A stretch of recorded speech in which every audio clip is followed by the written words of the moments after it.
pemirsa, bapak-bapak, ibu-ibu, dan adik-adik, malam ini sebelum Bante tampilkan PDF ini, Bante sedikit akan menguraikan tentang kemelekatan sama keinginan. Hal ini perlu dijelaskan kepada para pemirsa. Banyak orang memiliki pandangan salah tentang pengertian tentang kemelekatan dan keinginan. Di sini kita lihat kemelekatan di sini tentunya kemelekatan pada objek ya. Objeknya bersifat apa? Kalau kita disebut kemelekatan yang Sang Buddha ajarkan kepada kita, kita harus menghindari kemelekatan yang bersifat dari buah karma lampau yang muncul dalam bawah sadar kita.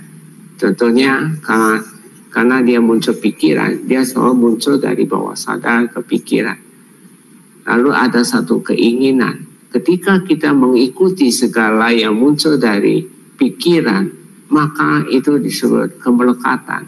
Jadi kemelekatan terhadap objek itu, kalau objeknya itu bersifat dari buah karma lampau. Contoh, banyak orang melekat pada anak, melekat pada usaha, melekat pada teman, dan sebagainya. Kemelekatan itulah yang disebut karena Anda mengikuti segala disebut pikiran. Jadi selama kamu mengikuti pikiran dan Anda tidak mau melepasnya, itu disebut kemelekatan. Nah, tentang keinginan. Keinginan sendiri juga ada dua. Satu disebut tangha, satu disebut canda. Banyak orang bertanya, Bante, kalau kita ingin melakukan meditasi, apakah itu termasuk keinginan? Keinginan yang disebut tangha. Tapi sebenarnya itu bukan tangha. Yang disebut tangha itu keinginan kalau kita mengikuti segala yang disebut muncul di dalam pikiran itu. Lalu kamu ada keinginan, misalnya keinginan membeli sesuatu karena ada dorongan hati, obsesi dari dalam, itu keinginan. Keinginan obsesi dari buah karma lampau, itu yang harus dihindari. Nah, itu biasa Buddha namakan, itu disebut sebab dari dukkha, itu adalah tangha. Tangha itu artinya kamu memiliki keinginan yang muncul dari ketika kilesa muncul, kamu mengikuti segala kilesa itu disebut tangha. Tapi ketika Anda bermeditasi, Anda mendapatkan manfaat. Manfaat di sini artinya kamu mampu melenyapkan loba, dosa, moha. Anda tentunya itu sesuatu hal yang bermanfaat. Ketika kita punya pengalaman, kita mampu melenyapkan loba, dosa, moha, maka itu disebut canda. Jadi kita muncul satu keinginan bahwa karena pengertian bahwa dengan menyadari dan catat itu, segala yang disebut ketidaksukaan atau bosan atau keserakaan, kebencian bisa lenyap. Nah, tentunya ketika keinginan untuk bermeditasi, untuk melenyapkan loba, dosa, moha, maka itu disebut bukan disebut keinginan yang datang dari tangha, bukan datang dari bawah sadar, juga bukan datang dari buah karma lampau, tapi karena kita ada pengalaman. Ketika kita buat meditasi, khususnya meditasi vipassana sistem arti jasmani, Anda mempunyai kemampuan untuk melenyapkan segala banyak pikiran, segala yang disebut kebencian. Nah, banyak pikiran itu loba, kebencian itu dosa, ketidaksukaan termasuk benci, dan moha, delusi atau kemalasan, ngantuk, dan sebagainya. Ketika Anda bisa mampu melenyapi itu, lalu muncul satu keinginan, besoknya kamu ingin lenyapin loba, dosa, moha, keinginan yang demikian itu justru dibenarkan oleh Sang Buddha. Buddha mengatakan itu adalah canda. Jadi bukan tangha. Tapi beda ketika Anda muncul keinginan ingin beli sesuatu yang dorongan dari batin, atau Anda ingin satu kebencian muncul, ketidaksukaan terhadap seseorang, atau Anda muncul moha, Anda muncul pengertian. Ketika muncul moha datang, oh ya berarti saya kurang tidur, saya pergi tidur. Nah, itu satu disebut keinginan yang salah. Itu Anda disebut tangha. Jadi kalau Anda misalnya muncul ngantuk, kamu muncul ingatan, oh ya, ngantuk itu bisa lenyap dengan medis saja. Lalu kamu dengan program dalam tahan nafas, Anda mampu lenyapin dia. Maka muncul satu keinginan untuk mengulang lagi. Itu keinginan bukan tangha, tapi itu keinginan dari canda. Jadi kemelekatan tentang meditasi, selama objek kita yang kita pegang adalah netral dan netral, maka itu disebut bukan kemelekatan. Nah, kalau Anda muncul pikiran, lalu Anda ikuti pikiran itu terus, maka itu disebut kemelekatan. Jadi kemelekatan yang datang dari yang disebut objek yang dari buah kamar lampau, itu disebut kemelekatan. Jadi kalau kita misalnya aktif tubuh, lalu tidak muncul rasa sakit, rasa ngantuk, tapi itu bukan kemelekatan pada jasmaninya. Justru kita menyadari catat kerja jasmaninya untuk melenyapi yang disebut loba dosa moha. Karena melenyapi loba dosa moha tidak selalu harus muncul rasanya. Karena ada 4 kondisi. Ketika kita meditasi aktif jasmani, lalu muncul ada, misalnya dia lenyap, tapi ada satu kasus ketika lenyapnya sesuatu sakit, lalu dia muncul kamar lagi, berikut lagi, sakit lagi. Nah, itu ada satu fenomena. Fenomena kedua, ketika kita mampu lenyapin dia punya sakit, tapi dia tidak bawa sakit berikut lagi. Nah, itu disebut fenomena yang kedua. Fenomena yang ketiga, dia tidak muncul, kita sadari dan catat, dia tidak muncul apa-apa, ya, tapi dia lenyap di dalam. Tapi dia tidak bawa kama juga. Tapi ada yang kita tidak rasakan dia lenyap, tapi dia bawa kama, datang terus. Jadi 4 fenomena itu sering terkecoh bagi pemeditator yang tidak punya pengalaman. Dia mengatakan, oh saya nggak lenyap, padahal dia ada yang lenyap. Karena 4 fenomena ini ketika Anda meditasi, lalu muncul sakit atau muncul banyak pikiran, lalu kamu sadari catat dan banyak pikiran itu lenyap, lalu muncul lagi. Nah, itu satu fenomena pertama. Fenomena kedua, ketika kita meditasi saja aktif jasmani, dia muncul sakit, kamu sadari dan catat, dia lenyap, tapi dia nggak muncul berikut lagi, nggak membawa kama, dia langsung lenyap selesai. Kalau muncul fenomena kedua, kebanyakan orang, oh ya dia udah lenyap. Tapi kalau muncul fenomena pertama, dia merasa tidak lenyap. Oh, ada salah nggak? Ini banyak yang terkecoh. Padahal itu ada 4 fenomena. Sang Buddha mengatakan, dalam meditasi kita akan memunculkan apa itu. Yang ketiga itu apa?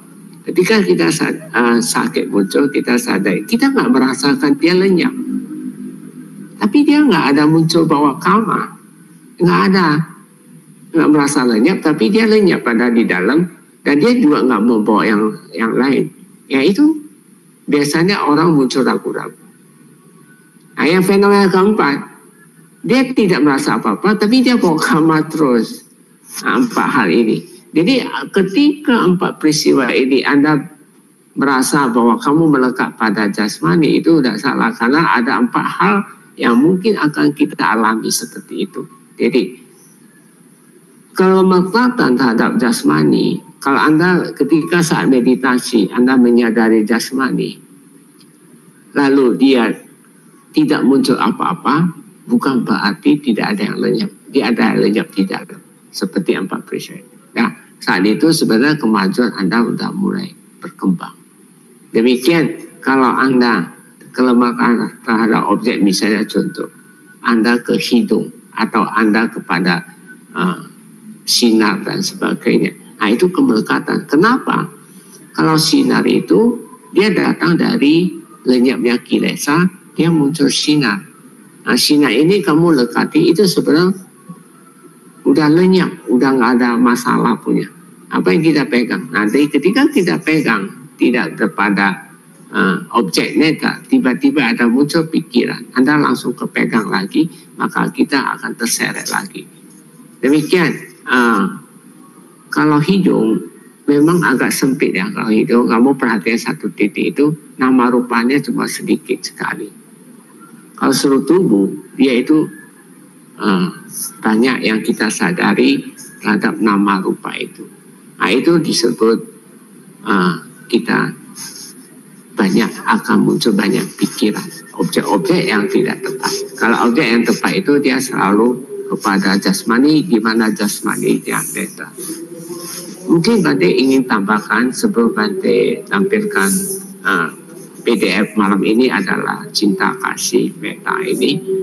Bante ingin sampaikan ada 4 hal yang Buddha mengajarkan kita, bahwa kita harus banyak berdana dan cinta kasih. Dana dan meta itu juga penting, bukan berarti tidak penting.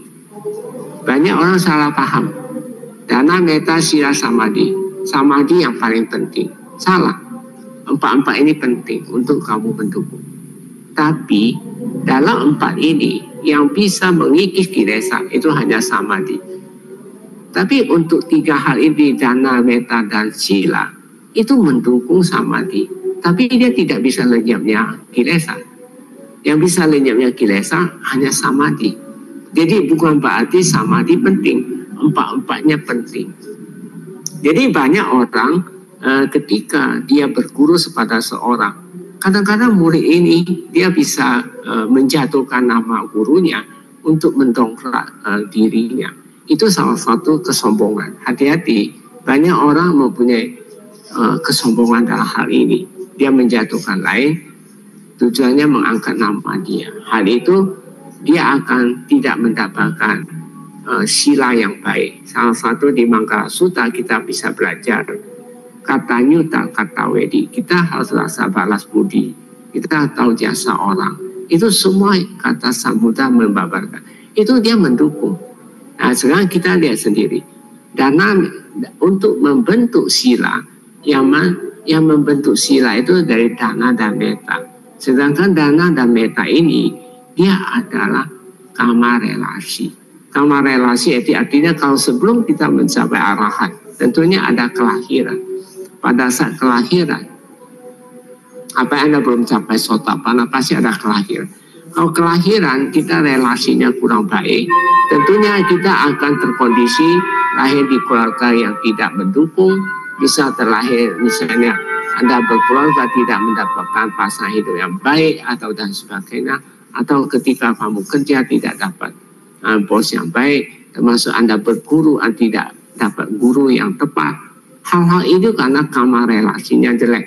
Berarti dana dan meta juga penting kan di dalam kehidupan, mengarungi untuk mencapai arahat. Dana dan meta itu dia adalah kama relasi, sekaligus dia dasar membentuk morality yang kita tambah baik. Morality ini termasuk rasa hormat kepada guru, kepada orang tua, terhadap saudara, terhadap yang lain. Tapi bukan berarti kita mengabaikan semua rasa hormat itu. Justru kita harus ada, karena itu sebagai penunjang untuk mencapai samadhi, di mana pada saat itu samadhi, kesadaran itu pure, tidak ada genggaman. Sebelumnya Bante ada menguraikan tentang 2 hal, mungkin para pemirsa lupa. Seseorang atau seorang anak bisa tertolong. Yang bisa menolong dia itu di gerbang pertama itu cetana.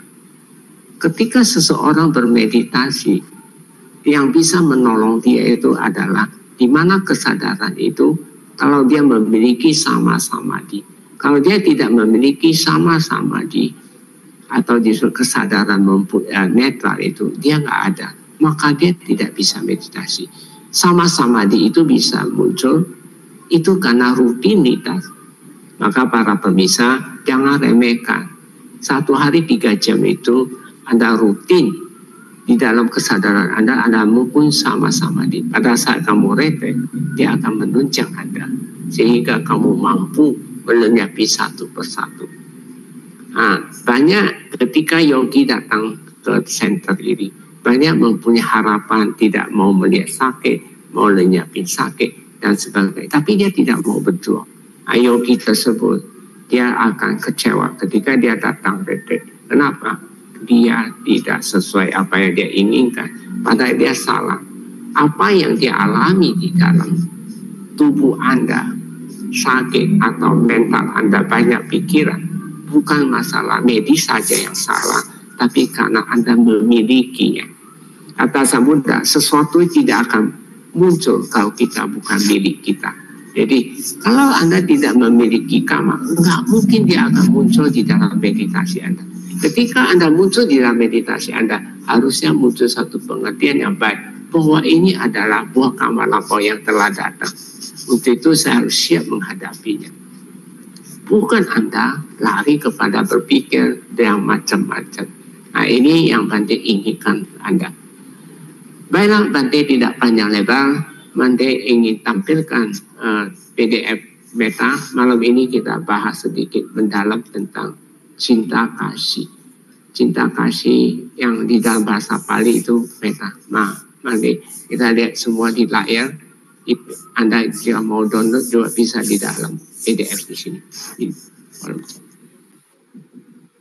Cinta dalam bahasa Pali itu adalah meta. Meta itu adalah bahasa Palinya. Baik, kita lihat halaman pertama.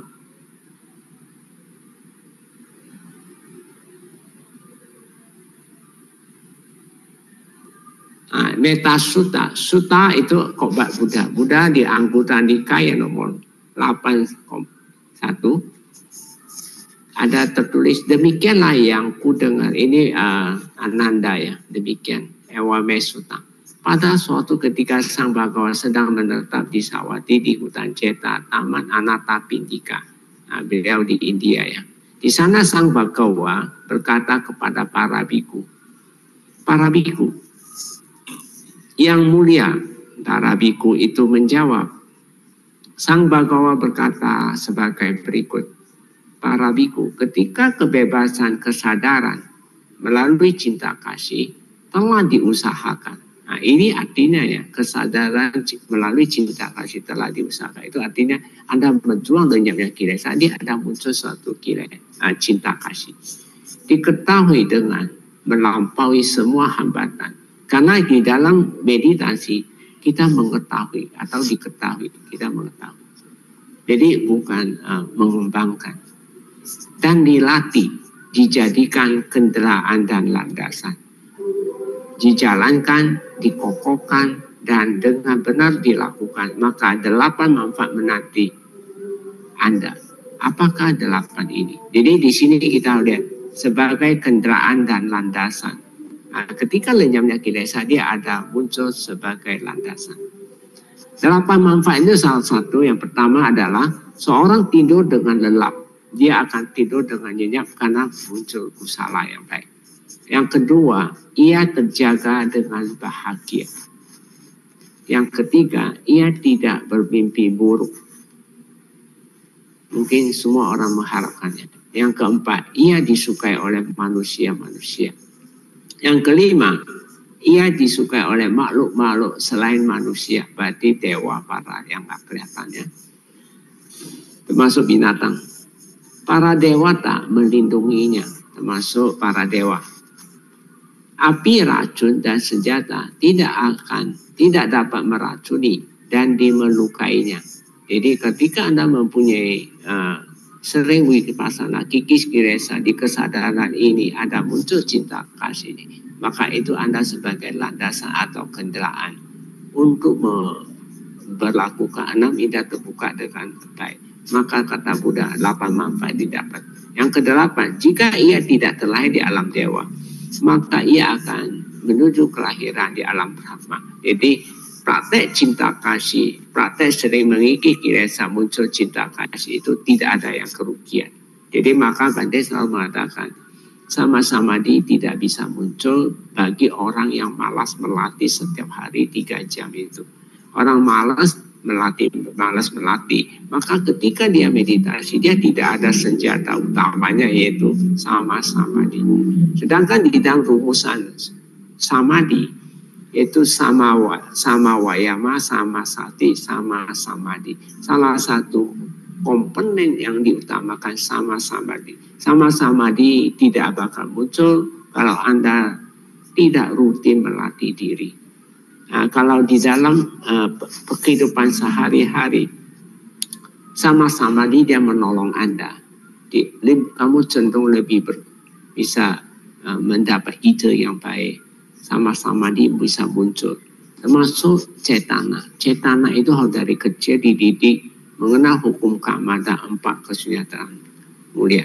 Maka kedua ini pasti hebat sekali kalau Anda bisa mulai dari kecil dididik dengan cetana yang baik, sering dibawa dia duduk meditasi, dia akan muncul sama-sama di karena kita tahu hidup kita atau kehidupan lampau kita ini tidak selalu kita berbuat baik, kadang kita berbuat jahat juga.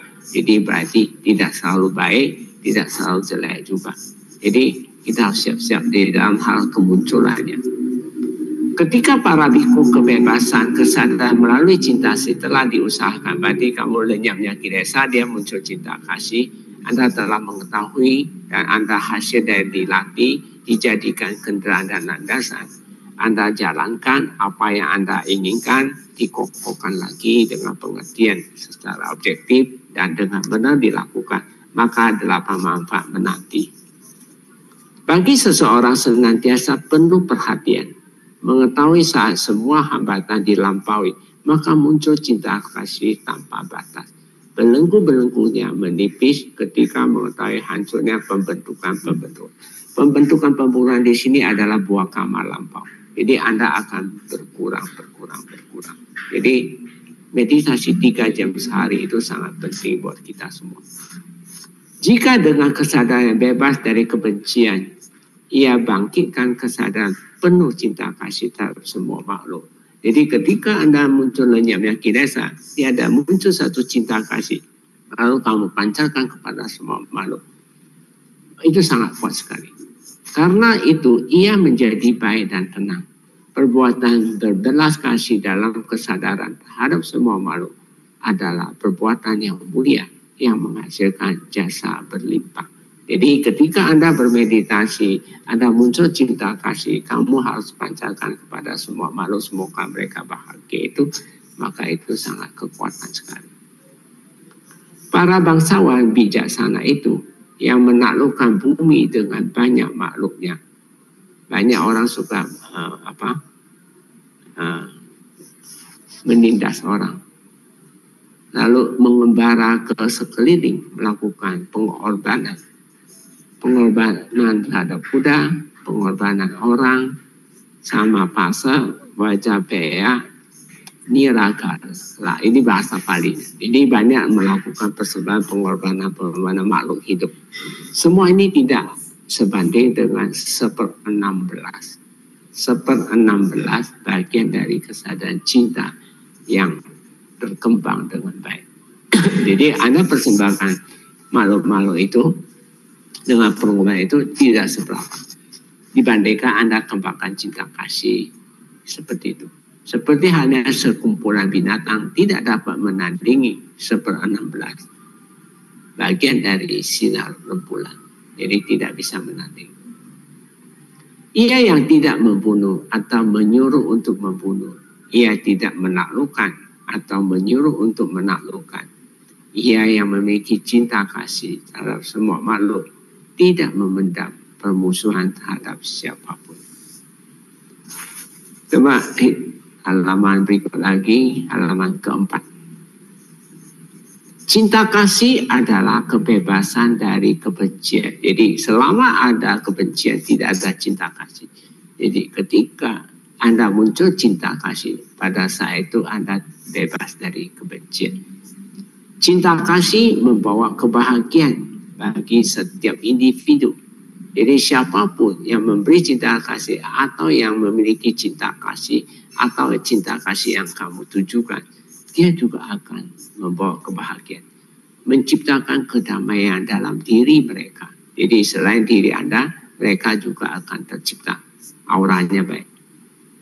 Siapa saja yang senantiasa merenungkan cinta kasih secara objektif dalam setiap momen kegiatan, momen kehidupan, aura positif akan terpancar dari dirinya. Jadi Anda setiap hari 3 jam, Anda selalu dalam cari kesibukan di luar hari-hari, Anda selalu secara objektif memancarkan cinta kasih, maka itu momen kehidupan, aura positif yang muncul terpancar dari dirinya, yang menyebar di sekitarnya, membawa kebahagiaan kepada dirinya dan orang lain dimanapun ia berada. Jadi sangat luar biasa.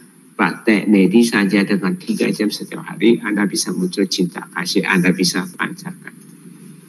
Jadi Anda pancarkan secara objektif, maka akan mendapatkan aura yang positif, akan memperketat baik diri Anda dan yang lain. Setiap individu menginginkan kebahagiaan, demikian juga diri kita sendiri. Ini sebagai Bante ingin sampaikan bahwa kamu harus sadar semua manusia ingin bahagia punya, termasuk diri kita. Untuk itu kita perlu membuat individu lain turut berbahagia. Jadi kita pancarkan cinta kepada mereka, kita tidak menyiksa mereka, tidak melukai mereka. Karena kebahagiaan adalah hal yang universal, siapapun hak mendapatkan kebahagiaan. Tapi bagaimana cara mendapatkan kebahagiaan itu? Asal satu akan lenyapnya kirasa. Setiap hari 3 jam medis saja. Ketika muncul lenyaplah dia muncul cinta kasih kamu setiap secara objektif. Baik kegiatan anak minda terbuka, kamu selalu merenung cinta kasih kepada semua makhluk. Hal itulah akan muncul di sebuah aura positif. Karena kebahagiaan adalah hal yang universal yang melampaui batas suku, bangsa maupun agama. Jadi tidak melihat dia suku apa, bangsa apa maupun di agama apapun. Cinta kasih itu sangat membantu kita. Jadi Anda, Bante, saran Anda harus bertekad dalam diri Anda. Saya berkomitmen untuk tidak membenci siapapun. Siapapun kamu gak boleh membenci. Dan senantiasa merenungkan cinta kasih kepada semua makhluk di seluruh penjuru dunia dengan objektivitas. Jadi Anda harus merenung ke dalam untuk pancarkan seluruh. Maka auranya sangat luar biasa. Ya. Para pemirsa, jangan remehkan medis saja. 3 jam kamu bisa pancarkan cinta kasih kepada seluruh makhluk. Termasuk Anda berusaha pun akan menjadi lancar. Keluarga Anda tidak akan kekurangan. Kebencian hanya mendatangkan penderitaan yang akan mengikuti kita. Jadi kalau kita benci, justru penderitaan mengikuti kita. Sedangkan cinta kasih membawa kebahagiaan. Dan kebahagiaan itu akan menyertai kita secara otomatis. Jadi kalau Anda benci, dia ikut kamu. Kalau kamu cinta kasih, kamu mau pilih mana? Tentunya cinta kasih. Menyadari manfaat besar dari cinta kasih, baik untuk diri sendiri maupun untuk orang lain, maka saya harus mulai dan senantiasa merenungkan cinta kasih secara objektif kepada semua individu. Ini Bante penekankan lagi, Anda harus setiap hari 3 jam medis saja, maka akan muncul cinta kasih. Kamu pancarkan secara objektif, itu akan mendapatkan getaran aura yang luar biasa. Jika setiap orang melakukan perenungan secara objektif tentang cinta kasih, setelah Anda meditasi tiap 3 jam, Anda selalu merenungkan objektif cinta kasih, kebencian akan lenyap dari setiap individu. Kita akan saling mencintai tanpa batasan apapun. Dunia ini akan menjadi lebih damai jika kita semua memulai dengan saling mencintai. Jadi kalau Anda semua dari satu ke satu selalu memulai cinta kasih lebih damai. Semua individu praktek 3 jam medis saja setiap hari. Saya yakin dunia ini akan menjadi damai. Dan kita akan saling mencintai dan mengasihi, bukannya saling membenci. Di bagian lain di anggota Nikaya juga disebutkan 11 manfaat dari pengembangan cinta kasih metta. Coba kita lihat lagi di Sutta. Para biku, ketika kebebasan kesadaran melalui cinta kasih ditekuni, diketahui, karena kita mengetahui maka kita ketahui dengan melampaui semua hambatan dan dilatih menjadi kendaraan dan landasan, dijalankan, dikokohkan, dilaksanakan dengan benar, maka 11 manfaat menanti Anda. Apa 11 itu? Coba kita lihat di Sutta. Pertama, seorang tidur dengan nyenyak, sukhang supati. Jadi Anda tidur dengan nyenyak. Yang kedua, ia terjaga dengan bahagia, sukhang pati pujati. Jadi dia selalu ketika dia bangun tidur, dia selalu bahagia, puas di dalam hati. Karena dia secara objektivitas. Yang ketiga, ia tidak bermimpi buruk karena Anda selalu merenungkan hal-hal cinta kasih. Tentunya itu suatu hal yang positif, jadi tidak mungkin mimpi buruk. Nak papakang supinang pasati. Nak papakang itu yang tidak baik. Yang keempat, ia disukai manusia. Manusana pio hoti, disukai. Pio itu disukai. Ia disukai makhluk selain manusia. Amanusana, manusia itu manusia, amanusa berarti di selain manusia. Pio hoti. Yang keenam, para dewata melindunginya, dewata rakanti. Yang ketujuh, api racun senjata tidak dapat meracuni dan melukainya. Nasa akiwa pisang wa satang wa kamati. Yang kedelapan, kesadarannya dengan cepat dapat terkonsentrasi.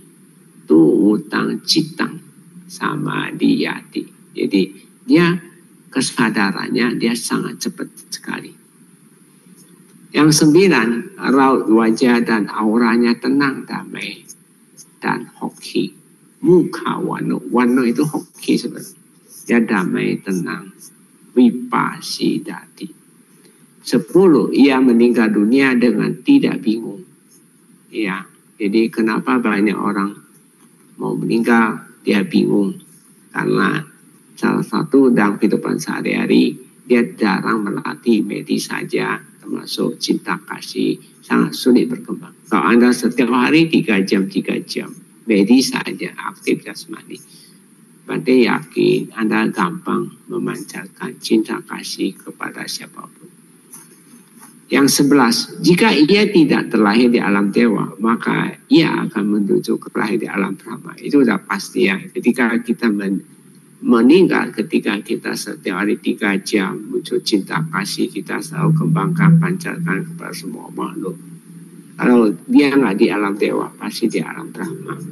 Udari abadi wijanto, Brahma lokuta, bagu hoti, Brahma loku. Ketika para biku kebebasan kesadaran melalui cinta kasih ditekuni, diketahui dan dilatih, dijadikan kendaraan dan landasan, dijalankan, dikokoh dan dilaksanakan dengan benar, maka ke-11 manfaat ini menanti. Anggota nikaya kelima, 3, 4, 2. Apa madena sampadeta, teruslah berjuang dengan penuh kesadaran. Nah, ini Bante sudah persembahkan PDF ini. Semoga apa yang Bante uraikan Anda bisa paham dengan betul. Betapa pentingnya medis saja dalam kehidupan sehari-hari 3 jam. Jangan diremehkan. Dan